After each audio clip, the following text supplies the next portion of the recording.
جناب جلن ہو رہی ہے، دوسرے نمبر پہ گلے میں چھوٹے چھوٹے ذریعے جا رہے ہیں، بیماریاں بڑھ رہی ہیں۔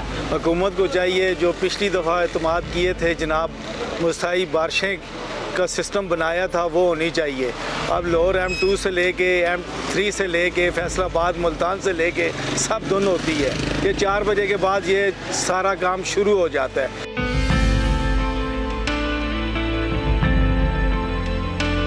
یہ سانس لینے میں بہت مسئلہ ہوتا ہے، کھانسی اور ایسا طبیعت بہت زیادہ جیسے بخار نہیں ہو جاتا اس طرح رہتا ہے آپ، اور بخار کھانسی تو جاتی ہی نہیں ہے۔ دیکھو ڈاکٹر کے پاس جائیں کتنا رش ہے، ڈاکٹر بھی بس ٹیکہ انجیکشن کر دیتے ہیں، اس سے کوئی مسئلہ صحیح حل ہوتا نہیں ہے، تھوڑی دیر کے لیے ہوتا ہے، ایک دو پھر دوبارہ ہو جاتا ہے۔ گاڑیوں کو فٹنس صحیح کرنی چاہیے، جو پاسنگ کرتے ہیں وہ گاڑی دھواں چھوڑتی ہیں جو، اور یہ انڈسٹری جو یہ بھٹے لگے ہوئے ہیں یہ دھواں نہیں چھوڑنا چاہیے، ان کو بند کرانا چاہیے، فیکٹریاں دھواں وہ ان کو بند کرانا چاہیے، یہ تو گورنمنٹ کا کام ہے۔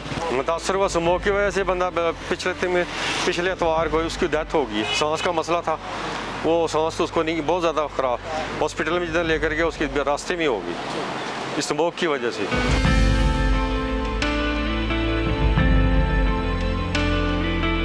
آج سے 2 برس قبل تک تو سبھی کو ایسا محسوس ہوتا تھا کہ صرف لاہور یا پشاور ایسے شہر ہیں یا فیصل آباد ایسے شہر ہیں جہاں پہ فضائی آلودگی بہت زیادہ ہے۔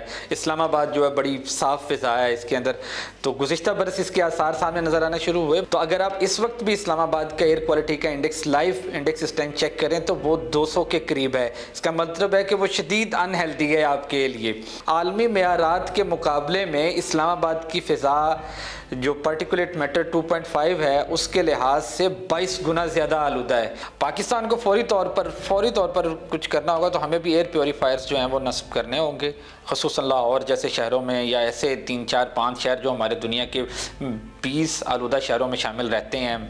ایئر کوالٹی کی مانیٹرنگ کا جو نظام ہے، یعنی جہاں سے یہ ڈیٹا آتا ہے، جہاں سے ہمیں یہ پتہ چلتا ہے کہ یہ فضائیں کتنی آلودہ ہیں، اس کو بہتر بنانے کی ضرورت ہے۔ فی الوقت جو ہے وہ پاکستان میں proper air quality monitoring system جو ہے وہ سفیشینٹ نہیں ہے۔ ہمیں فوری طور پر یورو 5 سے یورو 6 پہ شفٹ ہونا چاہیے۔ اور تیسرا ہمیں مطلب یہ کرنا چاہیے کہ میواکی جنگل جو ہیں وہ لگائے جائیں۔ جاپان کا یہ طریقہ کار ہے کہ یہ ایسے درخت اور ایسے پودے لگائے جاتے ہیں جو بڑی تیزی سے گرو کرتے ہیں اور وہ فضا کو بھی اتنی تیزی سے کلین کرتے ہیں۔ فوری طور پر آپ یہ کریں کہ کیونکہ پرائیویٹ ایجوکیشن زیادہ بڑھی، پرائیویٹ سکولز زیادہ بڑھے، تو سکولوں کو میں بچوں کو چھوڑنے اور لے جانے کے لیے بھی گاڑیوں کا، کاروں کا، بائکس کا استعمال زیادہ ہوا۔ تو جس طرح سے یونیورسٹیز کا ماڈل کام کر رہا ہے، یونیورسٹیوں میں بڑا اچھا یہ بسوں کا ماڈل جو ہے وہ کام کر رہا ہے، اسی طرز پہ سکولوں میں جو ہے وہ ٹرانسپورٹیشن کا جو نظام ہے اسے بھی لاگو کیا جائے۔ گورنمنٹ کے پاس اس زمن میں فائنانسز کم ہو سکتے ہیں تو آپ پرائیویٹ سیکٹر کی ہے مدد اس میں لے سکتے ہیں، یونیورسٹی کی بسوں کو بھی اس میں استعمال کیا جا سکتا ہے فوری طور پر آپ کو اگر ایمیشنز کم کرنے ہیں۔ لیکن یہ ضرور کیا جانا چاہیے کہ اسکولوں میں بچوں کا آنے اور جانے کا تمام عمل جو ہے وہ بسوں کے ذریعے سے اگر آپ اس میں منتقل کرنے میں یا اس طریقہ کار سے آگے بڑھنے میں کامیاب ہو جاتے ہیں تو بہت سگنیفیکنٹلی آپ ایمیشنز کو جو بہت کم وقت میں کم کرنے میں کامیاب ہو جائیں گے۔ یونیسیف کی رپورٹ کے مطابق پنجاب میں اسموگ 11 ملین بچوں کے لیے خطرے کا سبب بن چکا ہے۔ کیمرامین احسن کے ساتھ محمد باسط خان، سنو ڈیجیٹل، اسلام آباد۔